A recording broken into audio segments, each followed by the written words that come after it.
Hello दोस्तों, कैसे हैं आप सब।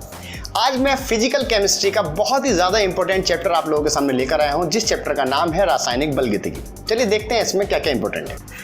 तो दोस्तों सबसे पहले हम जानेंगे इसकी डेफिनेशन क्या है। बहुत ही ज़्यादा इंपॉर्टेंट और इजी वे में मैं सिखाने जा रहा हूँ। इससे पहले मैंने आपको बहुत सारी केमिस्ट्री की वीडियोस दी हैं और जिन लोगों ने नहीं देखी है वो उसे सबसे पहले देख लें, लिंक डिस्क्रिप्शन में आपको मिल जाएगा। चलिए स्टार्ट करते हैं। तो हम डेफिनेशन की बात कर रहे थे। डेफिनेशन क्या होती है कि रसायन विज्ञान की वह शाखा, देखिए ये फिजिकल केमिस्ट्री है तो हमारे पास जो हुआ करती है वो तीन प्रकार की केमिस्ट्री होती है, organic, inorganic and physical chemistry. तो ये टॉपिक जो है, ये चैप्टर जो है, ये फिजिकल केमिस्ट्री का है। तो इसकी डेफिनेशन कुछ इस प्रकार से है कि विज्ञान की वह शाखा जिसके अंदर अभिक्रियाओं की दर और उन पर क्रियाओं विधि का अध्ययन किया जाता है, उसी को हम क्या कहते हैं, रासायनिक बलगतिकी कहते हैं। ये बहुत ही ज्यादा इंपॉर्टेंट चैप्टर है, अपने आप में पूरी एक यूनिट कह सकते हैं आप इसे, कि विज्ञान की वह शाखा जिसके अंदर हम लोग अभिक्रियाओं की दर और उनकी क्रिया विधियों का अध्ययन करते हैं। अब वो क्रिया विधि क्या होती हैं?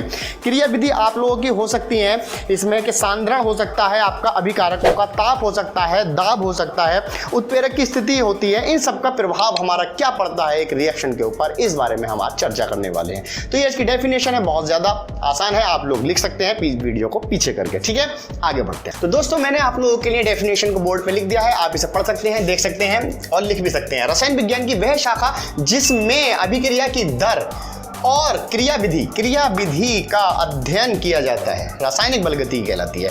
अब ये क्रिया विधि मैंने आपको बताया था, सांद्रण हो सकता है, ताप हो सकता है, दाब हो सकता है, उत्प्रेरक की उपस्थिति, इन सभी के ऊपर जो हम अध्ययन करते हैं वो इस केमिस्ट्री के अंदर हम आज पढ़ेंगे। तो ये डेफिनेशन आप इसे देख सकते हैं, नोट कर सकते हैं। तो दोस्तों अभिक्रियाओं के प्रकार, अभिक्रियाएं हमारे पास दो प्रकार की होती हैं, एक होती है फास्ट रिएक्शन और एक होती है आपकी स्लो रिएक्शन। यानी कि एक होती है आपकी तीव्र अभिक्रिया और दूसरी होती है आपकी मंद अभिक्रिया। तो सबसे पहले हम जानना चाहेंगे तीव्र अभिक्रिया के बारे में। तो तीव्र अभिक्रियाएं ऐसी अभिक्रियाएं होती हैं जिन अभिक्रियाओं के वेग बहुत ज्यादा तीव्र हुआ करते हैं। तो ऐसी अभिक्रियाएं जिनके वेग बहुत ज्यादा तीव्र होते हैं और ये 10 की पावर -3 सेकंड में हुआ करती हैं। 10 की पावर -3 सेकंड में पूरी हो जाया करती हैं, इतनी फास्ट हुआ करती हैं। ठीक है, तो याद रखे रहेंगे डेफिनेशन क्या है तीव्र अभिक्रियाओं की, कि तीव्र अभिक्रियाएं ऐसी अभिक्रियाएं होती हैं जिनका वेग बहुत ज्यादा तीव्र होता है और जो 10 की पावर -3 सेकंड में पूरी हो जाया करती हैं। ठीक है, तो याद रखे रहेंगे। दूसरी बात हमारे पास क्या है? दूसरी बात हमारे पास है मंद अभिक्रियाएं। तो मंद अभिक्रियाओं के बारे में जान लेते हैं। मंद अभिक्रियाएं ऐसी अभिक्रियाएं होती हैं जिनका वेग जो होता है बहुत ही स्लो होता है या बहुत ही ज्यादा मंद होता है और ये अभिक्रियाएं कई कई दिन में भी होती हैं। बहुत वक्त लगता है इनके अंदर, बहुत ज्यादा, कई दिन भी लग सकते हैं, कई साल भी लग सकते हैं, कई महीने भी लग सकते हैं, कई घंटे भी लग सकते हैं। तो इसमें कोई निश्चित टाइम नहीं है कि कब होगा, लेकिन मंद है, बहुत ज़्यादा टाइम लग सकता है। तो इस बात को आप ध्यान रखे रहेंगे। इसमें कोई निश्चित टाइम नहीं है कि जैसे 10 की पावर 3 सेकंड था, इसमें ऐसा कुछ नहीं होता है। ठीक है, याद रखे रहेंगे। तो अगर हम तीव्र अभिक्रिया की एग्जाम्पल की बात करें तो बहुत आसान है। अगर किसी क्षार के साथ आप किसी एसिड को मिलाते हैं तो फौरन एकदम बना लेता है NaCl और क्या बन जाता है आपका H2।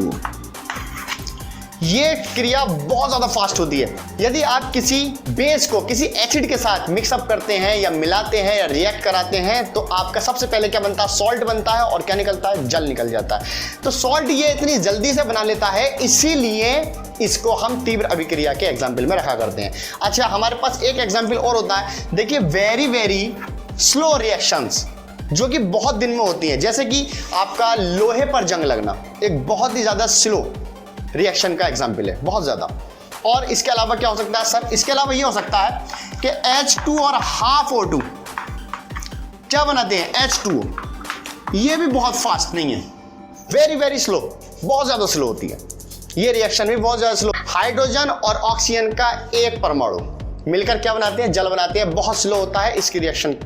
ठीक है, तो ध्यान रखे रहेंगे। तो दोस्तों ये चैप्टर बहुत ज्यादा इंपॉर्टेंट है 12th क्लास वालों के लिए, तो आप इसको बहुत ही ध्यान से पढ़ें। जो छोटी छोटी बारीकियां हैं मैं आपको बताता चलूंगा, आप इन पर ध्यान दीजिए। तो अगला टॉपिक जो है वो है अभिक्रिया की दर।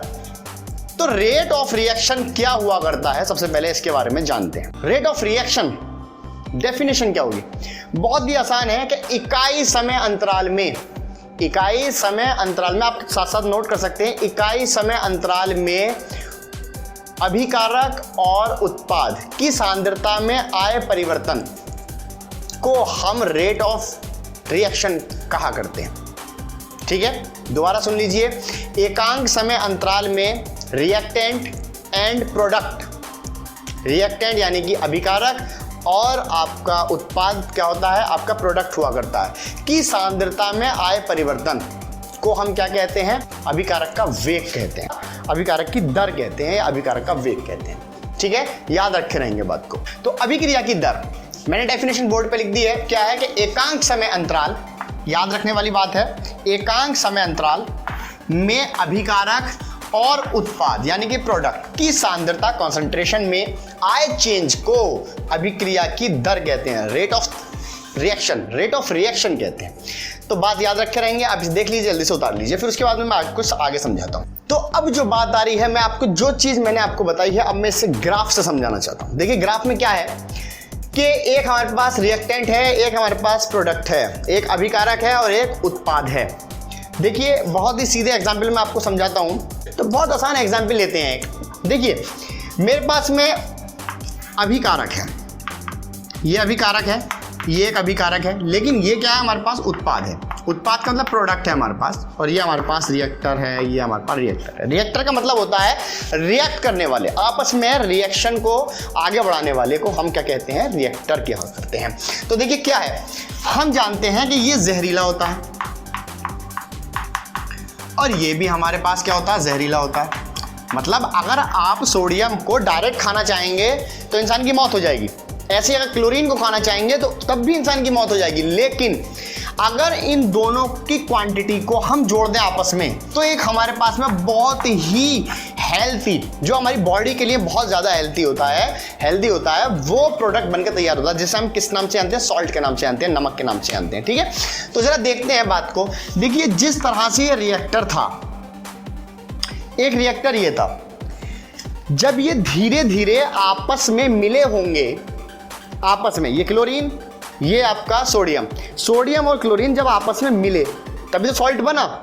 तो जब ये आपस में मिले तो इसका मतलब ये हुआ कि इसका जो जहरीला गुण था और जो इसका जहरीला गुण था वो आपस में रिएक्ट हुए और अपनी रिएक्शन की वजह से वो एक सॉल्ट में परिवर्तन हो जाते हैं। किसमें परिवर्तन हो जाते हैं, सॉल्ट में परिवर्तित हो जाते हैं। और अच्छे ध्यान से समझिए आप लोग कि जिस तरह से एक अंडा होता है हमारे पास में, देखिए किसी की भावनाओं को ठेस नहीं पहुंचाना चाहता मैं, लेकिन एक मेरा भी अभी बिल्कुल जहन में अभी ताज़ा एग्जाम्पल आया, तो शायद इससे आपको अच्छे से रिलेट कर पाएंगे। तो देखिए क्या होता है कि मेरे पास में एक अंडा है, अंडे को मुझे फोड़ना है और एक गरम तवे पर डालना है, मतलब ऑमलेट बनाना है। अंडा एक लिक्विड टाइप में था, बाद में हमने उस तवे पर जब फोड़कर जब डाला, जब वो ऑमलेट बनेगा तो वो प्रोडक्ट है हमारे लिए, ये क्या है, रिएक्टेंट है हमारे लिए। जब इसको हमने इसमें डाला तो इसने अपनी रिएक्टेंट वाली जो क्वांटिटी थी, जो इसकी क्वालिटी थी लिक्विड वाली, वो चेंज हो गई प्रोडक्ट के अंदर। तो यानी कि इसका मतलब ये हुआ कि जब रिएक्टर प्रोडक्ट में कन्वर्ट होता है तो इसकी जो आपकी एक्टिव मास होता है वो हमारा लेस हो जाता है, कम हो जाया करता है। और प्रोडक्ट जो होता है जब बनता है, कोई प्रोडक्ट जब बनेगा धीरे धीरे जब अपनी क्वांटिटी में आता है वो, तो उसका एक्टिव मास बहुत हाई होता है, हाईएस्ट होता है, बहुत ऊंचा होता है। तो आपको याद रखने वाली बात यह है कि जब हम किसी रिएक्टेंट को प्रोडक्ट में कन्वर्ट करते हैं तो उसका एक्टिव मास बहुत कम होता है या घट जाता है, और जब हमारा कोई प्रोडक्ट रिएक्टेंट से बनकर आता है तो उसका एक्टिव मास बहुत ज्यादा हुआ करता है। तो ये बात याद रखेंगे। देखिए ये टाइम चल रहा है नीचे, ये ऊपर को इसकी सांद्रता है, ठीक। तो जैसे जैसे टाइम बीतेगा वैसे वैसे रिएक्टेंट चेंज होगा किसके अंदर, प्रोडक्ट के अंदर। और प्रोडक्ट यहां से बनना शुरू हुआ है और यहां पर हाईएस्ट पॉइंट पर पहुंचा है, तो यहां पर इसकी जो सबसे ज्यादा एक्टिव मास होगा सबसे ज्यादा होगा। ऐसे यहां पे नीचे आते आते यहां पर इस जगह पर इसका एक्टिव मास सबसे ज्यादा कम हुआ करता है। तो आप ये बात याद रखेंगे, ठीक है। इसके बाद ये हमारे पास सांद्रता में, ठीक। अब एक बात बताइए, कोई चीज घट रही है, किसी का एक्टिव मास घट रहा है, तो घट रहा है इसलिए इसके पास क्या आता है, एक निगेटिव आता है, कम हो रहा है, लेस हो रहा है। तो सिर्फ ये दर्शाने के लिए कि ये लेस होता है, कम होता है, घटता है, इसलिए इसके ऊपर एक नेगेटिव चार्ज होता है। यहां पर क्या है, ये बढ़ रहा है तो इसके ऊपर पॉजिटिव साइन होता है, लेकिन हम शो करके दिखाते नहीं है। तो याद रहेगी बात आप लोगों के कि रिएक्टेंट जो होते हैं वो नेगेटिव हुआ करते हैं, उनकी सांद्रता नेगेटिव होती है। क्यों? क्योंकि हमारे पास एक्टिव मास घट जाया करता है उनका। और हमारे पास में दूसरी चीज क्या होती है, दूसरी चीज होती है हमारे पास में प्रोडक्ट का जो एक्टिव मास होता है, जैसे जैसे प्रोडक्ट बड़ा बनता चला जाता है वैसे वैसे आपका एक्टिव मास भी इंक्रीज होता जाता है। ठीक है, इस बात को आप लिख लेंगे, याद रखेंगे। ठीक, यानी कि कहने का मतलब ये हुआ हमारे पास कंक्लूजन ये निकल के आया कि हमारे पास रिएक्टेंट का जो सांद्रता होगी वो ये होगी डेल्टा में, क्योंकि हमें परिवर्तन भी लेना है। ये डेल्टा पी और यहां पे डेल्टा आर डेल्टा पी। ऐसे ही पी क्या हो जाएगा, पॉजिटिव डेल्टा पी, इस तरह से। तो कुल मिला के हमारे पास जो हमारे पास फॉर्मूला होता है, हम फॉर्मूले पे आते हैं कि सबसे पहले मैंने आपको पढ़ाया था रेट ऑफ रिएक्शन क्या होता है, अभिक्रिया की दर को हम R से शो करते हैं। जो मैंने थोड़ी देर पहले आपको डेफिनेशन लिख के दिखाई थी, उसको हम R से शो करते हैं, स्मॉल r से। और इसका जो फॉर्मूला हुआ करता है वो ये होता है कि प्रोडक्ट या रिएक्टेंट की सांद्रता में परिवर्तन अपॉन डेल्टा टी, एकांक समय अंतराल। यही तो मैंने बताया था कि एकांक समय अंतराल में किसी अभिकारक और किसी प्रोडक्ट की सांद्रता में परिवर्तन ही अभिक्रिया की दर कहलाती है। आप लोगों ने याद कर लिया होगा। ठीक है, तो देखिए यही तो बात है कि प्रोडक्ट या रिएक्टर दोनों में से एक, ठीक, की सांद्रता में परिवर्तन क्या कहलाती है, अपॉन में एकांक समय में। ठीक, अब हमें इसका फॉर्मूला बनाना है, तो फॉर्मूला देखिए कैसे बनाएंगे। फॉर्मूला कुछ इस तरह से है कि R इक्वल टू, अगर मुझे रिएक्टेंट लेना है तो परिवर्तन को हम किससे शो करते हैं, डेल्टा से शो करेंगे, और रिएक्टेंट अपॉन डेल्टा टी, याद रखे रहेंगे। ठीक, ये हो गया हमारे पास किसके लिए, रिएक्टेंट के लिए। और अगर मेरे पास में है प्रोडक्ट के लिए पूछा जा रहा है तो हमारे पास ये आ जाएगा इस तरह से। ये सांद्रता में परिवर्तन प्रोडक्ट की, ये ब्रैकेट आपकी सांद्रता को शो करती है। सांद्रता में परिवर्तन प्रोडक्ट की अपॉन डेल्टा टी क्या बनता है, हमारे पास रेट ऑफ चेंज बनता है। ठीक, और माइनस में परिवर्तन सांद्रता किसमें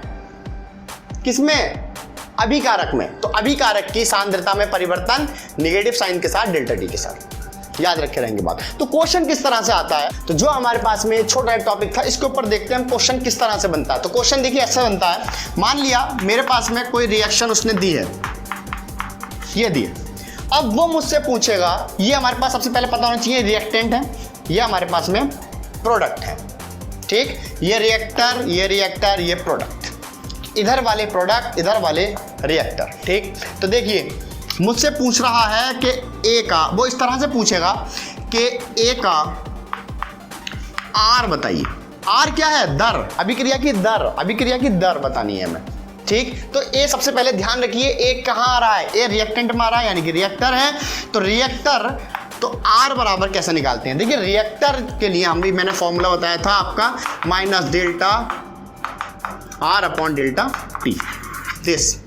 ठीक, तो रिएक्टर बस आर की जगह पर चेंज हो जाएगा, बाकी सिमिलर सेम बिल्कुल। तो माइनस डेल्टा और आर की जगह पर हमारे पास ए का निकालना है, तो ए लिख दीजिए और डेल्टा टी सेम रहेगा, याद रहेगी बात। सिमिलर अगर मुझसे बी का पूछता, अगर वो मुझसे बी का पूछेगा तो कैसे निकालेंगे, बहुत आसान है। आर बराबर माइनस लगाएंगे क्योंकि रिएक्टर है, डेल्टा लगाएंगे परिवर्तन के लिए, और यहाँ बी लिख देंगे और अपॉन डेल्टा टी रहेगा सेम। अब सर अगर इसका पूछ ले तो बहुत आसान है, अगर सी का निकालने के लिए कहता है तो आर बराबर, क्योंकि सी हमारे पास क्या है, एक प्रोडक्ट है, और प्रोडक्ट हमारे पास में क्या करते हैं, पॉजिटिव में आता है, और डेल्टा पी होता है ना, delta P upon delta T. Product के लिए मैंने ये फॉर्मूला लिखवाया था आर बराबर, ठीक है। तो यहाँ पर क्या लिख देंगे, सी लिख देंगे, सिंपल डेल्टा टी लिख देंगे, बात खत्म हो गई। ऐसे अगर डी का पूछेगा मुझसे तो क्या बन जाएगा, आर बराबर plus delta D upon delta T. तो इस तरीके से हम निकाला करते हैं, ठीक है।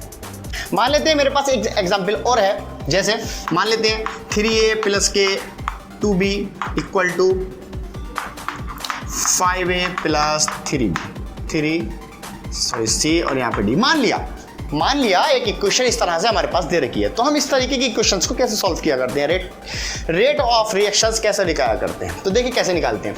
मान लीजिए वो इस तरीके से कहेगा कि ए का आर निकालिए, दर निकालिए, ए की दर निकालिए, अभिक्रिया की दर निकालिए। तो ए का निकालना है, तो ए का निकालना है तो आर बराबर, देखिए ए है क्या हमारे पास, रिएक्टर है एक, तो रिएक्टर है जाहिर है डेल्टा ए आ जाएगा, बोलिए आगे, डेल्टा टी। शाबाश, बहुत बढ़िया। अभी आ गया तो सर इसमें चेंज क्या हुआ, यहाँ तो 3 भी आ रहा, उस वाली रिएक्शन में 3 भी नहीं था। तो देखिए जो भी मल्टीप्लाई में आएगा, जो भी रिएक्टर की मल्टीप्लिकेशन में आता है उसको हम अपॉन में लिख देते हैं। तो अपॉन में क्या हो जाएगा 1/3। तो सिंपली से ये लिख सकते हैं हम कि -1/3, भाई माइनस ये आएगा 1/3 आएगा, -1/3 delta A upon delta T. Simple ये हो जाएगा इस तरह से। अब मेरे पास में वो पूछता है बी का निकालिए, तो बी का बहुत आसान है, बी रिएक्टर है, याद है रिएक्टर है, तो -2 आ रहा है, तो पहले लिख दीजिए 1/2 delta B upon delta T, इस तरह से। 5 का पूछेगा, सी का पूछने लगा, तो सी का बहुत आसान है, क्या निकालेंगे, आर इक्वल टू 1/5, माइनस का निशान नहीं आएगा इस बार, माइनस का चिन्ह नहीं आएगा क्योंकि प्रोडक्ट हमेशा पॉजिटिव में हुआ करते हैं। तो यहां पर क्या हो जाएगा, delta C upon delta T, इस तरह से। अब अगर इसका पूछेगा तो आप वो खुद निकाल सकते हैं, डू योर सेल्फ, ठीक है। अब मैं आपको 2-3 इक्वेशंस देता हूं यहां पर, आप घर से करके लेकर आएंगे, ठीक है। और इस टाइप की सवाल जो अब मैं लिखने वाला हूं, एक इक्वेशन में आपको कराऊंगा, उसके बाद आप खुद घर से ट्राई करेंगे, ठीक है।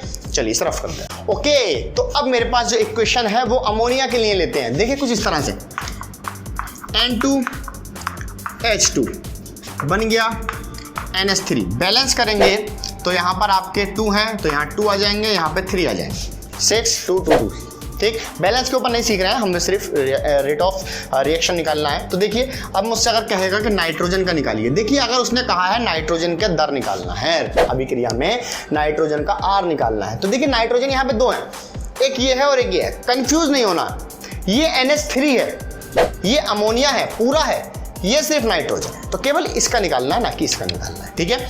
तो इसका निकालना है, तो देखिए क्या है, रिएक्टर है, तो रिएक्टर है तो R बराबर minus delta N2 upon delta T. शाबाश, बहुत समझदार हैं आप लोग तो। अब अगर मुझसे हाइड्रोजन का कहता है तो निकाल लेंगे आप किस तरह से, देखिए हाइड्रोजन का R बराबर 1/3 लिख लेंगे और माइनस लगाएंगे क्योंकि रिएक्टेंट है, तो delta H2 upon delta, simple. अब अगर अमोनिया का पूछेगा यहां से, तो अमोनिया का ही बहुत आसान है, क्योंकि अमोनिया एक प्रोडक्ट है, तो 1/2 पॉजिटिव में आएगा, 2 ये वाला ये हैगा डेल्टा और यहाँ पे NH3 आ जाएगा और अपॉन डेल्टा टी आ जाएगा। तो इस तरह से आपको सॉल्व करना पड़ता है, ठीक है। इसके आगे की टॉपिक्स जो हैं वो आगे सीखेंगे, लेकिन आज जितना हमने पढ़ा है उसके ऊपर हमने ये छोटे छोटे ट्राई करके देखे हैं, ठीक है। तो आगे भी आपको ऐसी बहुत मज़ेदार चीज़ें मिलने वाली हैं। ये चैप्टर आपका बहुत ज़्यादा इंपॉर्टेंट है 12th वालों के लिए, तो आप ज़रूर से ज़रूर इसे आप पक्का करते हुए चलें हाथों हाथ। मैंने कोशिश की है ज़्यादा से ज़्यादा ईजी वे में आपको समझाने के लिए, ठीक है। ओके, तो आई होप आप लोगों के समझ में आया होगा। टॉपिक बहुत ज़्यादा ईजी था, बहुत ज़्यादा हल्का था, और मैंने आप लोगों के लिए 3 इक्वेशन दिए हैं। इसमें आपको रिएक्टेंट और प्रोडक्ट और रिएक्टेंट सबकी दर निकालनी है, सब एक का निकालना है। कोशिश कीजिएगा, नहीं होता है तो कमेंट में मुझसे लिखिएगा, मैं आगे इन्हीं को आपको सॉल्व करके दूंगा। तो सबसे ज़्यादा इंपॉर्टेंट बात ये थी कि आपको जो सबसे ज़्यादा भारी चैप्टर लगता है लोगों को, वो मैंने आपको समझाने की कोशिश की है और आई थिंक आप लोगों के समझ में आ गया होगा, ठीक है। चलिए आगे बढ़ते हैं। कुछ बातें हैं जो आपसे मुझे शेयर करनी है। बातें ये हैं कि आज से बहुत ही ज़्यादा पाक महीना स्टार्ट हो रहा है, जिसको हम रमज़ान मुबारक का महीना कहते हैं। तो रमज़ान के महीने में बहुत सारी आप लोगों को बहुत सारी खुशियाँ मिलें, आप लोगों के लिए बहुत ज़्यादा मुबारक हो, और इस महीने के सदक़े से जो परेशानी चल रही है ये सब यहाँ से रिड्यूस हो जाए, चली जाए, ठीक है। इंशाल्लाह आप लोग भी दुआ कीजिएगा, मैं भी आप लोगों के लिए दुआ करूँगा, बहुत सारी दुआ करेंगे, ठीक है। और हम लोग आपस में डिस्टेंस बनाकर किसी भी तरह से इस कोरोना का हराना है, ठीक है। तो बहुत सारी वीडियोस अभी आगे आने वाली हैं और आप साथ बने रहें। देखिए ये छुट्टियां चल रही हैं आप लोगों की, इन छुट्टियों में इसका आप नाजायज़ या गलत फ़ायदा ना उठाएं, क्योंकि इन छुट्टियों में आप अगर ध्यान से देखेंगे तो पूरी दुनिया इस तरीके से एक ही जगह पर रुकी हुई है।